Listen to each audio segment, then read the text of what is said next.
So we're living through a psychedelic revolution that's happening in parallel to a mental health epidemic. 800,000 people are now dying by suicide every year, according to the World Health Organization. That's a larger number than the amount of people that die from natural disasters and armed conflict combined. So we're at a war against mental illness. And there is this psychedelic revolution happening concurrently. Now, psychedelics have this capacity seemingly to reset the self. They open up what Robin Carhart Harris calls pivotal mental states, which are these unique states of increased suggestibility, where even the person in the throngs of the most treatment-resistant depression and anxiety can all of a sudden be reconstituted, so to speak. You might think of these medicines as medicines that address the fracturings of the psyche.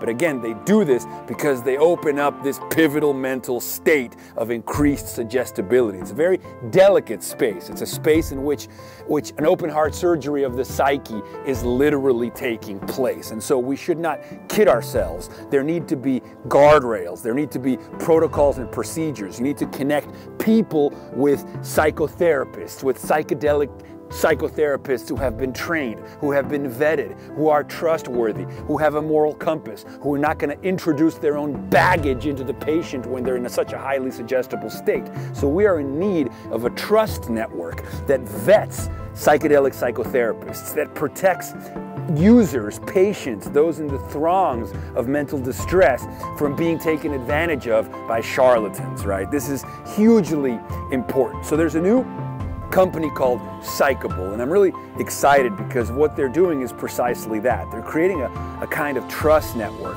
where we can actually vet psychedelic psychotherapists, what you might call trip sitters. Now again, there are psychedelic compounds that are already legal and are being used in active psychedelic psychotherapy. Things like ketamine is legal. Things like cannabis are legal in many states across the United States. It's legal in Canada. It was recently legalized in Mexico. Compounds like ayahuasca, that people fly to Costa Rica or Brazil to join these psychedelic ceremonies, so to speak. So whether it's through the legal frameworks in America or whether it's through these gray zones across the world, people are doing this. And so short of giving them medical advice, what we can at the very least offer people is the chance to talk to an expert.